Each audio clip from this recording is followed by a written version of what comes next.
So last lesson we looked at different sort of render options, different views, all that type of thing. We looked at sort of these perfect side views, perfect top views that you tend to see in a working drawing or an assembly drawing, that type of thing, sometimes called an orthographic drawing.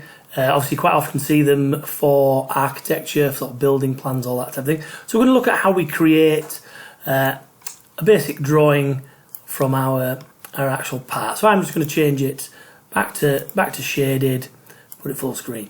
So to do that, need to be in our assembly. You can actually produce a drawing of any different part, but we're going to do one of the assembly. So I'm going to click on the new element at the bottom, and you can see there's an option here to create a drawing. Once you've done that, you've got two options. So you've got an A4 option and an A3 option. I would suggest, because it's quite a big part, we'll stick to A3, gives us a bit more space. So we'll click OK on that. That will then bring up a A3 drawing page. So again, standard sort of border around the outside, title block already built in. So again, if you zoom in, it auto sort of fills in some of the parts already.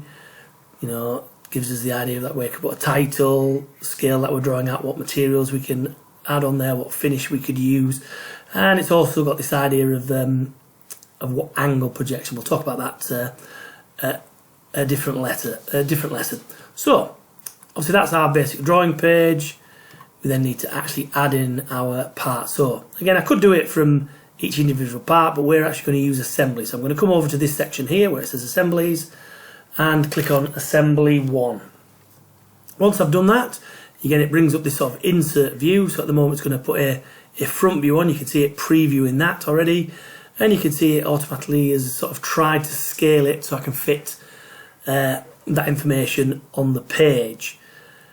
So what I'm going to do, I'm just going to, again, all these things get editable later on, so I'm just going to drop it on the page so you can see what it looks like when it's drawn out for real. And just zoom in a little bit. As soon as you drop that first view in, that front view, which tends to be the first one, you can see it's naturally trying to, it's already highlighted this project view, it then's trying to preempt what you want to do. So on a working drawing, whatever you see directly looking down the top gets projected above. So again, if I click that, that's a perfect sort of, that's actually the bottom. I'll just do one below as well. So again, select the front view, it will automatically do the top. Again, if I select the middle, drag it to the side, it will actually produce the side views. So in theory, it's got, you know, every different view option that you could ever want. Obviously, again, we can sort of, if we select it, if we want to, if you see, if you can go diagonal, it actually produce the sort of isometric view. So again, you can have that view.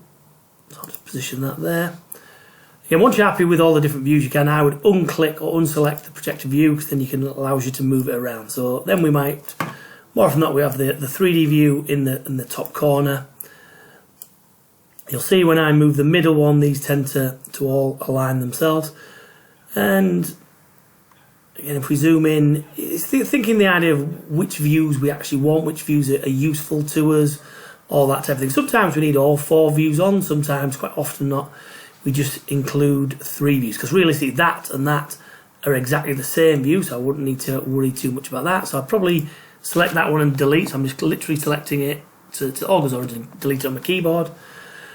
Again, you know, not much information coming from that sort of bottom view there. I might come back to that and add that on at a later date. So again, I'm going to delete that, and then, you know, I can then move that again. They'll always align whenever I see. One thing you probably want to add on would be some details. At the moment, you can see that it's just literally the side view. So if I select the front view, select the side view, select the bottom, I'm just right-clicking over here. What I can do, if I then right-click, you can then see I can see show shaded parts or show hidden lines. So I want to show hidden lines, so that I actually add on all the hidden detail, if you like, to a bit. And again, I'm going to go over this one. So again, I select it, right-click, and this time I'm going to make that a 3D view. So it's actually added the colour on there. Again, you know, you've got to think that's probably a bit too small on the page. So I'm going to go back to my front view. right click it, and again I can decide, you know, view properties. So I'm going to click on view properties. You can see at the moment it brings me back to that face. So at the moment it was on 1 to 5. So that scale basically means that 1 millimetre on your drawing would equate to 5 millimetres in real life. So again, if we reduce that, say we went to 1 to 3, you'll see that the drawings get a little bit bigger. So it's just a case of, you know, trying to get it to a size that's suitable, that you can still dimension and you can still manage to see the sort of details. So again, I'll just position that so we've got a little bit more view. So again, it starts to look at the decent little drawing now, and we've got the hidden detail. Like I say, that's now included a lot of the information we could have got from the top drawing previously that we deleted. So that's why we tend to only use 3 views. Again, you can see it puts the scale on our drawings. Once you've got to that stage, it's then a case of we can then just start dimensioning. On an assembly drawing, which this is, which all the part is, we tend to just do the sort of basic dimensions of height, length, all that. We wouldn't go into massive amount of detail. So again, I'll just show you how I can do that. So I'm just going to select the very bottom corner, very top corner. Again, drag the dimension line out. I can add that. Again, I might want to add